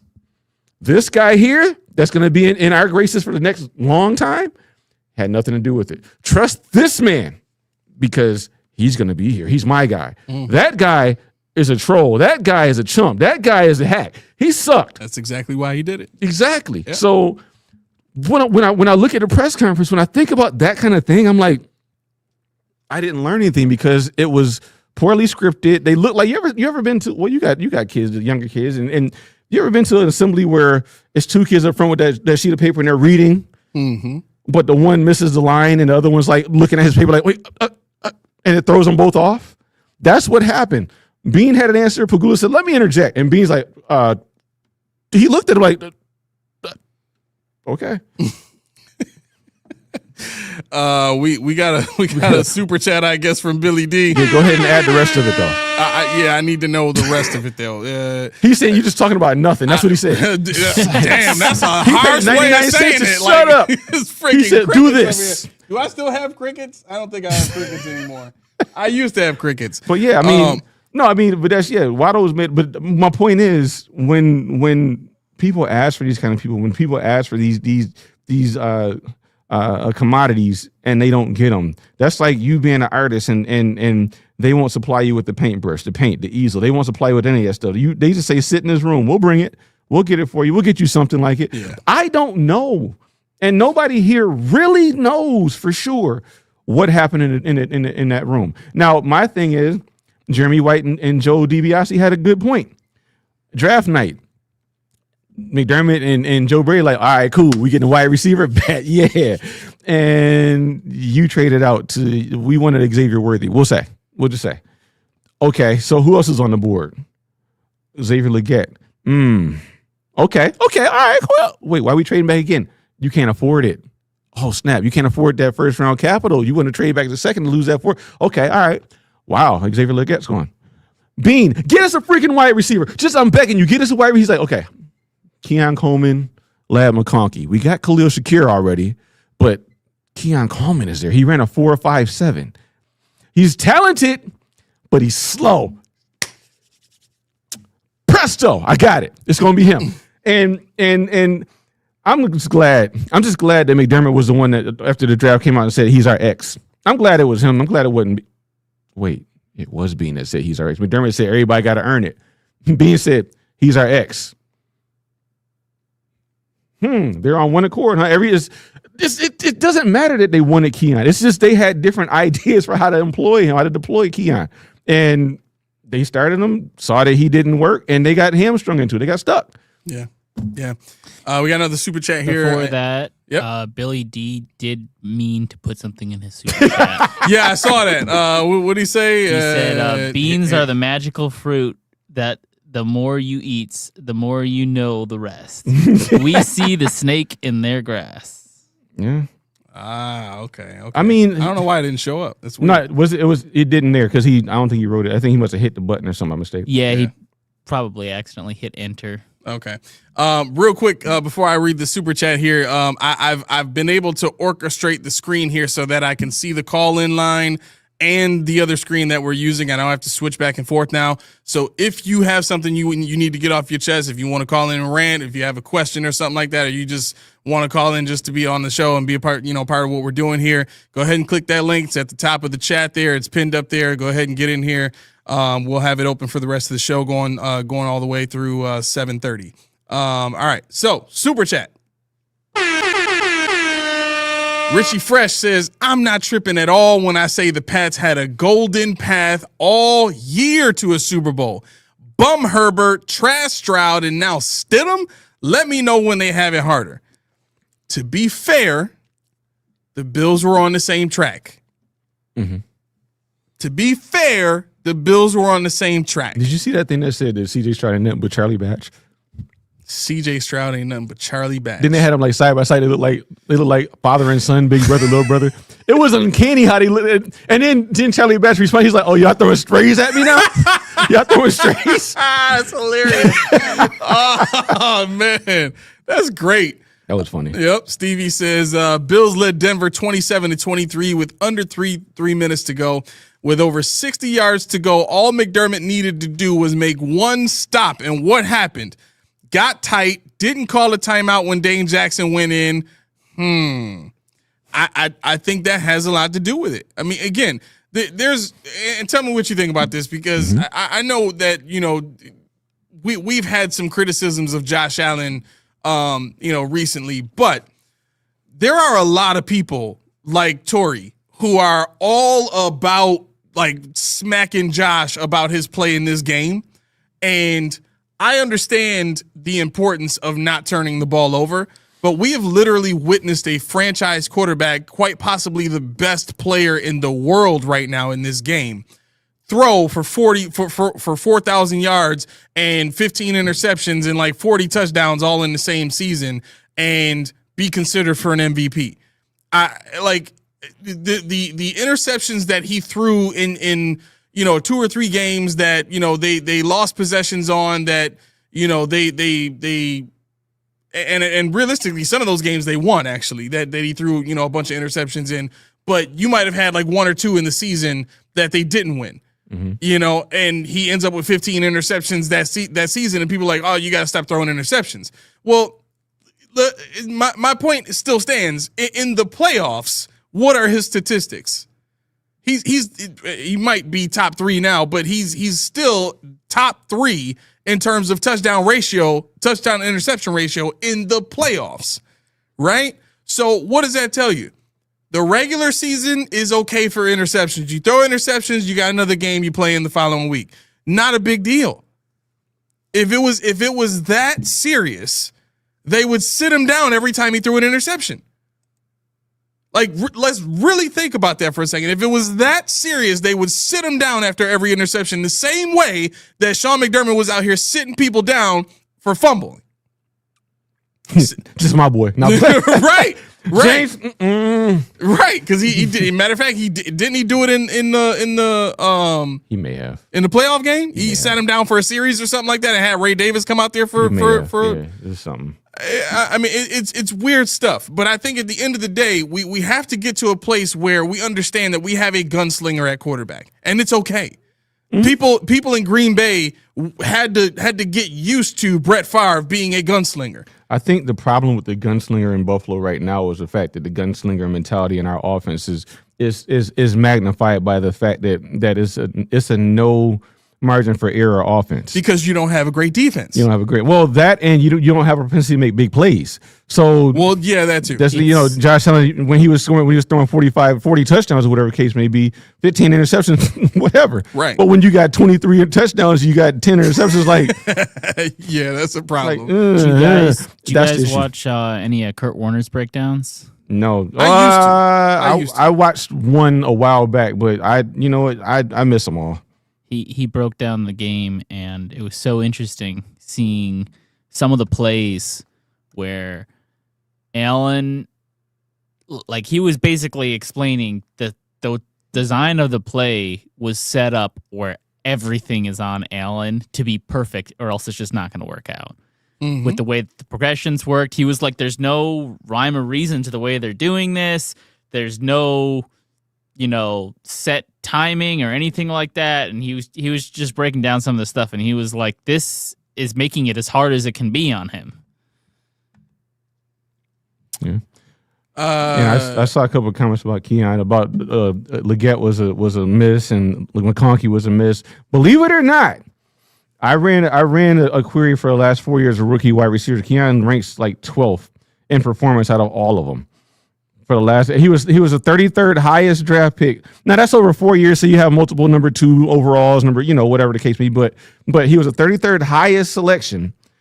But he was like number 12 in wide receiver performance over the last 4 years of players that were drafted 4 years or less. And realistically, everybody from Keon's draft class had a bad season this year. Mm-hmm. I saw a video of a guy posted on Instagram where he went through everybody's stats and go look at him. Go look at Marvin Harrison Jr. Go look at all those other guys. I saw that guy. Yep. Yeah. Like, Keon is not as bad as people like to maintain. It's really not. He actually topped last year's performance in receptions. He had less yards. He had the same amount of touchdowns. He had less average yards per catch. He went down 10 yards per catch. Mm-hmm. And that's indicative of what you're looking at right there. I mean, nobody on all. I could see if Khalil Shakir went for 1,300 yards and Brandon Cooks came in with 6 games, had 500 plus yards, and whoever else played, Shavers went off, and Keon has 300 yards. But no, he was the second most highest producing wide receiver on our team this year.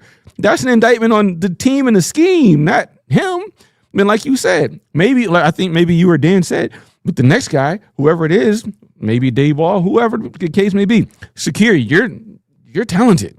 You can play the Z. You can play the Y. You can play pretty much anywhere you want. What do you want to do?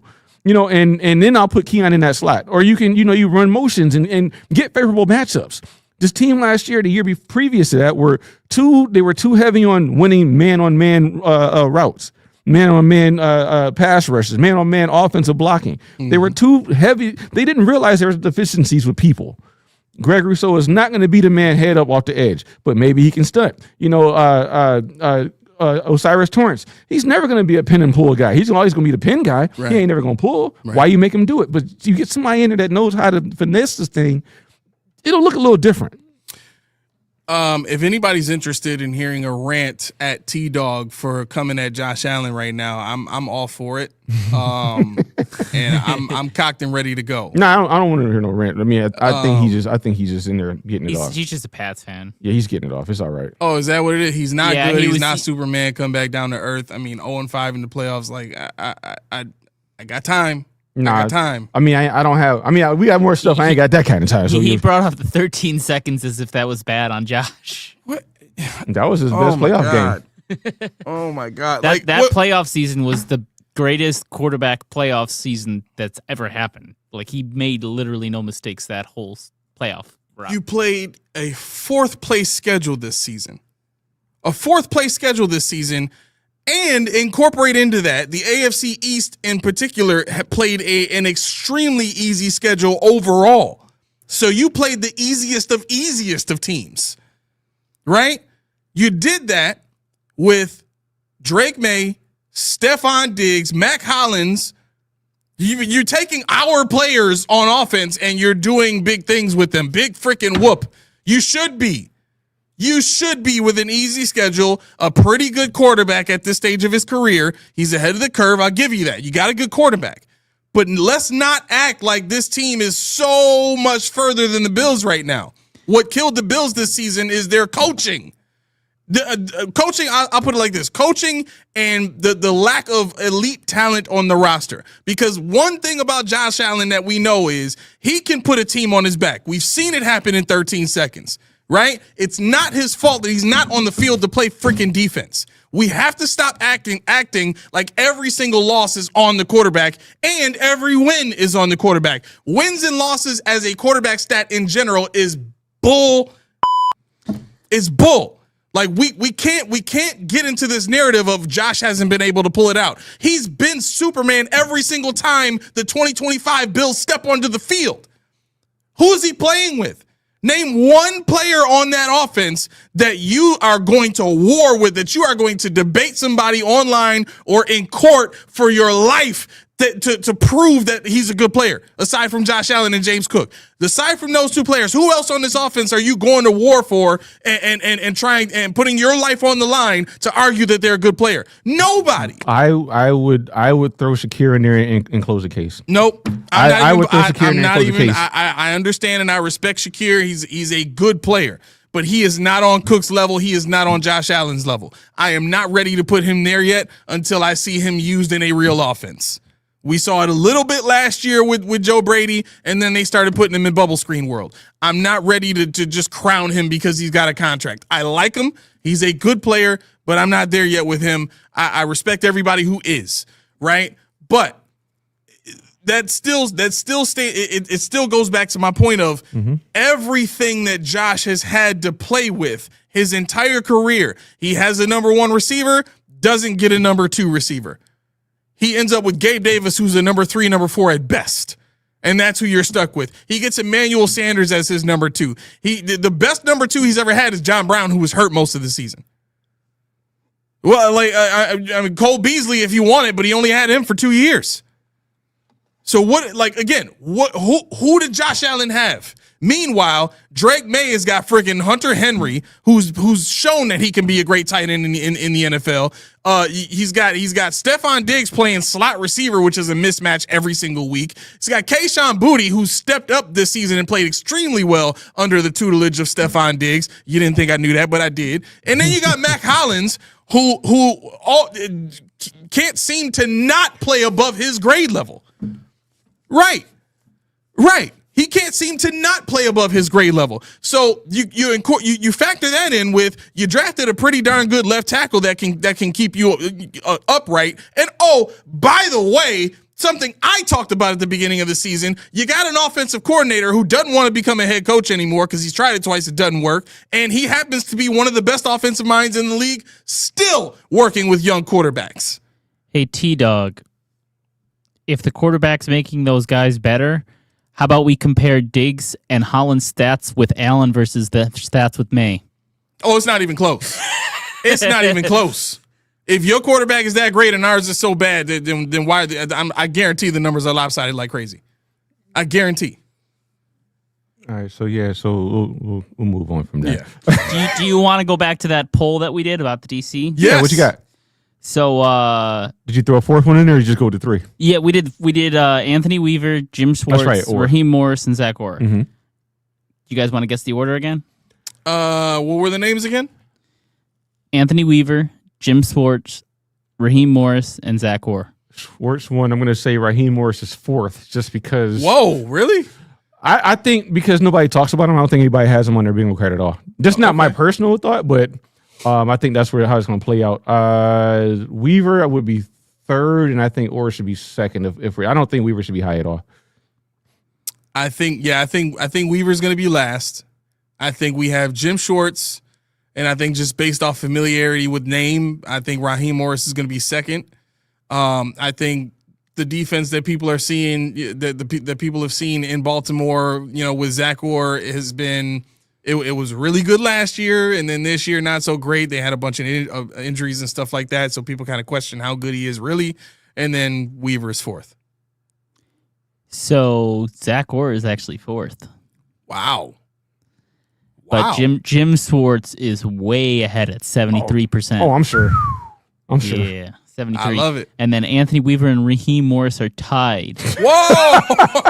Somebody break the tie. Where's this thing? They are tied at 12% each. Okay, I'll take it. All right, quick question just for fun here. Jamal posted this earlier. It says, who would you trade for, Max Crosby or Justin Jefferson?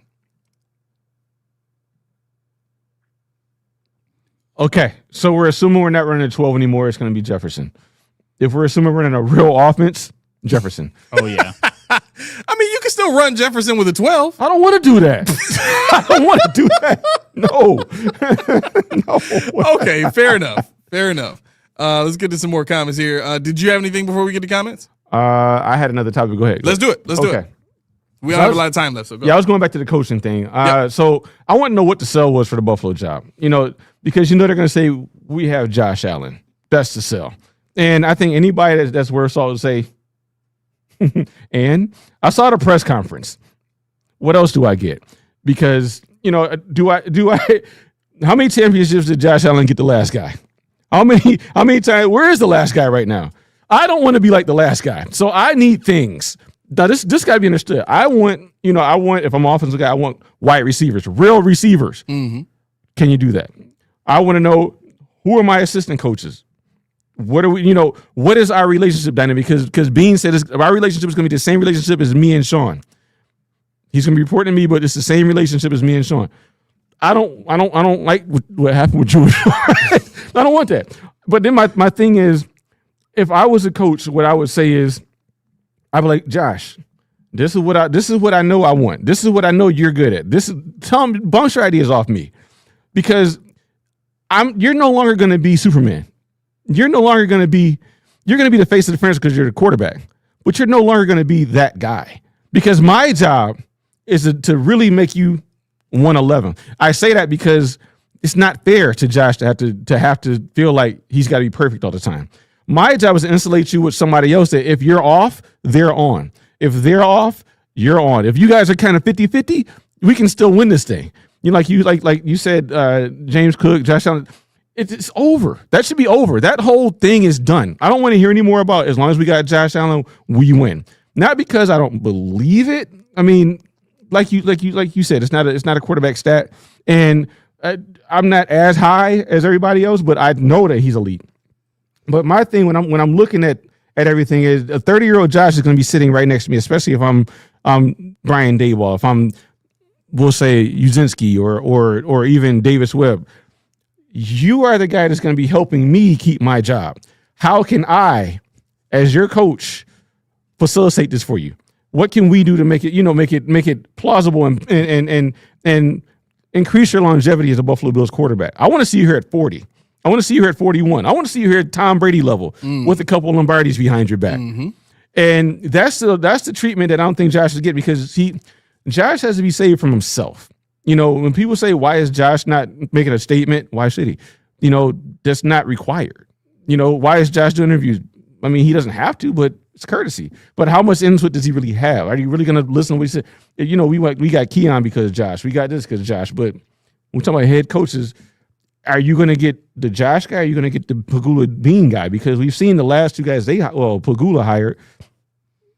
And McDermott was fine. He did a hell of a job that they tore apart in 53 minutes of a press conference. Now we see Josh Allen covered up everything on the field, and Sean McDermott covered up everything in the media room. Mm-hmm. Because those two, never again, please. I need somebody that can talk. I don't know what Terry Gray sounds like, but do him. But yeah, I think, if I'm a coach, I'd say, okay, what can we do with this roster in terms of salary?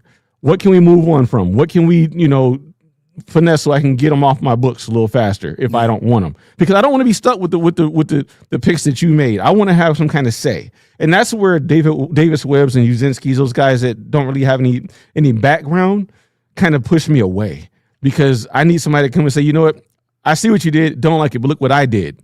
Whether it didn't work, I came up short, whatever the case may be. This is what I did. I know what I'm doing, and you don't have the time to rebuild, because this is not a rebuilding team. This is an older team.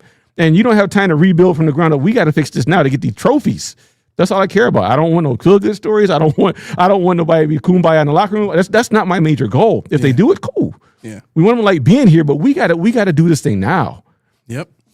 We got a few comments here. I wanted to get to Heel Turn. What up, man? Hope everything's good. What you says? Trade 2 1s, 2 2s, 4 and 6, a 4th and a 6th for Jefferson and O'Connell. Dang. I mean, with the quarterback situation they're in, they may be pretty pissed off at O'Connell right now, because they didn't have to let go of Darnold. They really didn't have to do. They didn't even have to draft JJ McCarthy in the first place. I mean, they should have known what they had in Darnold, to be honest. Lindsay says, "Sorry, I'm late, gang. I was listening in the car. I see we have a Cheatriot fan in here. Patriots fans are delusional and always will be. They got their Super Bowl wins by cheating and paying off officiating crews. I mean, we got more Pats fans rolling in too now. Really? Yeah, and I made a great poll. Oh my God! What was the poll? My poll question is, what's worse? The options are Robert Kraft, Tom Brady, Pats fans, or Boston. Oh, it's easily Pats fans. It's easily Pats fans. Yeah, they're at 70% right now. I have not. I've only met one Patriots fan that was like kind of cool, and I really only arrived at that thought because even they said, yeah, we can be kind of obnoxious at times. Yeah, I think that's it. When you lead off with "we have trophies" or you lead off with "your team sucks," like, you turn me off. I mean, I'm not that kind of guy. I'm not going to trash talk you. So I'm not saying anybody here did per se, which I know you did. I just didn't see everything. Those are fighting words. And you guys know what I do with people when I have to. Yeah. So let's not do that. Now you're welcome to be here anytime. I don't care if you big up your team. I don't care.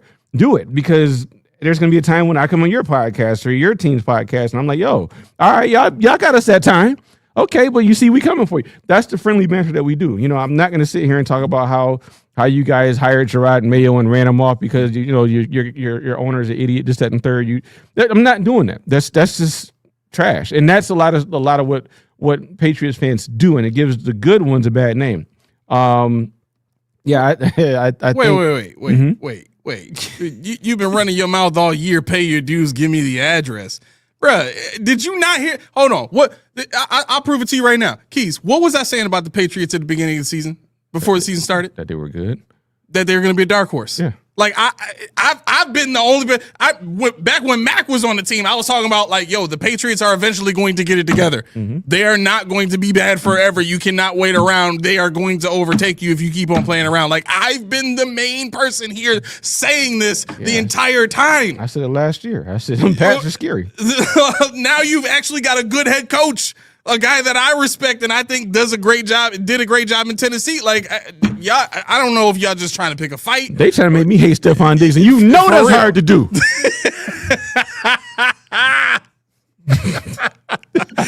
Oh my God! See, Daquan, I got a lot of heat for that too at the beginning of the season. The Patriots, like it was a lot of people, not y'all that's in the chat now, but like. There was people in the chat that was like, nah, I doubt it. Nah, they ain't gonna be there. Okay.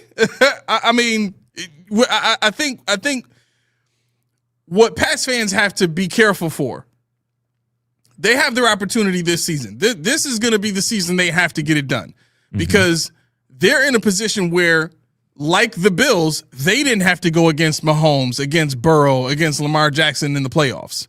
They didn't have to go through that gauntlet. Right? Every single time that we've dominated the AFC East when the Patriots were trash cans, we had to go through Mahomes to get to a Super Bowl.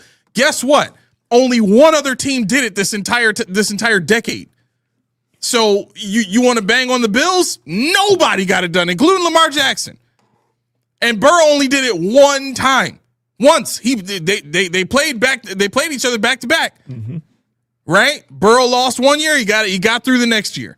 So let's not pretend like the Patriots are so good right now that come next year, they're just going to be these top dogs that are going to you realize where you are playing a fourth place schedule and getting past CJ Stroud in the playoffs.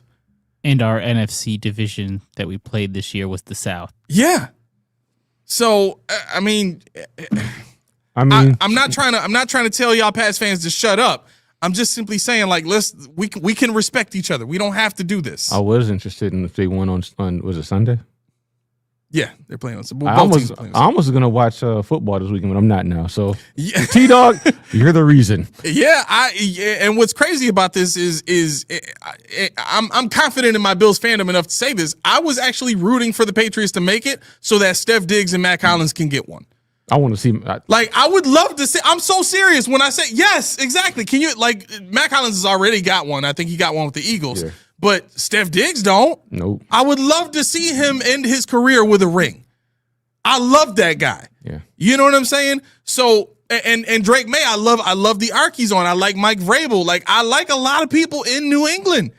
But y'all fans is messing it up for me right now. Like, this is crazy. I like Gonzalez. I like defense. I like Barmore. I like the Spillane, all those guys. But I don't like you. No, I'm joking. But how about Milton Williams? Williams. Yeah. You know, the list goes on and on. You know, so yeah, no, the team itself isn't bad. It's just the people that live in the 2000s and that can't let it go. You're not the it squad anymore. They're like the old time review that won't let it go. They won't pass the torch. What we used to be. They're the former JV All-Stars.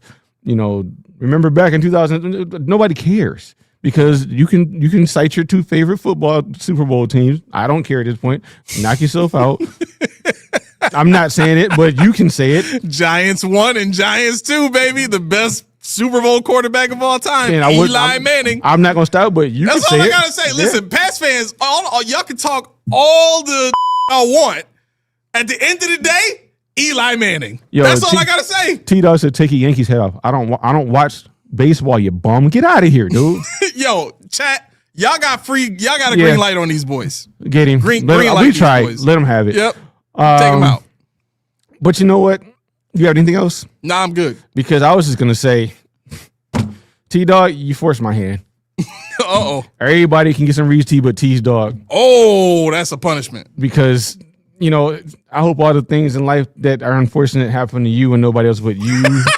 Yes, I'm sure. No, I'm joking. That shouldn't say everything. I don't want anything bad to happen to you, but I don't want anything good to happen to you either. But anyway, you're gonna miss out on refreshingness. You're gonna miss out on the deliciousness. You're gonna miss out on the health because we don't need you to have it. Your mama wears drawers with dick holes in them. Yes, she does. And that's what you can expect. Put us 4 ingredients. I don't drink tea, but I just drank this whole deal and it was pretty good. What you doing? What you did? Head us over to Reeves. Get yourself a case or individual. Get yourself a case. Why would you get the individual? You're just wasting your time. Reeves Tea. Head over to their website. The link in the description below, and let them know the Post Podium Podcast sent you. Oh my gosh, that's so funny. That's so funny. All right, here we go.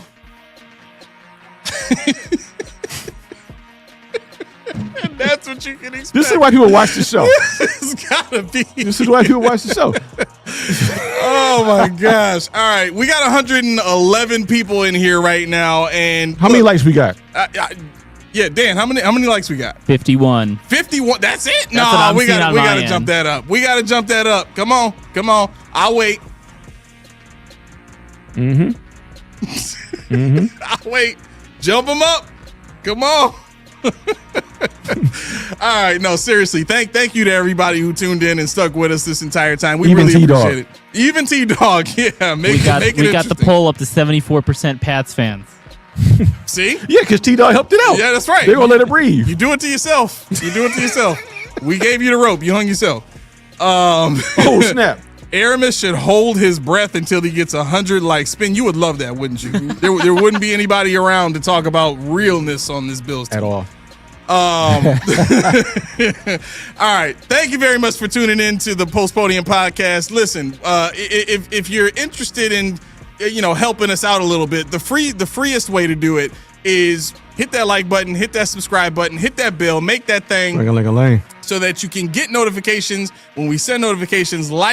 A lot of big stuff coming for our membership program. Keep an eye on that. The link for our membership program is in the description of this video. You just go right in there, click the button. It'll take you right to our membership page where you can sign up to get into our Discord chat, where you get inside information from us. You get, basically you get unfettered access to us in text form 24/7. I mean, Keys is usually on it like overnight for hours and hours. I'm usually on, the sporadic times, but we're always, communicating with our members and talking about everything, life, football, war, politics, everything, right? He done messed up. He didn't put Dorothy's name in it. You don't know what you just did. Ooh. You don't know what you just did.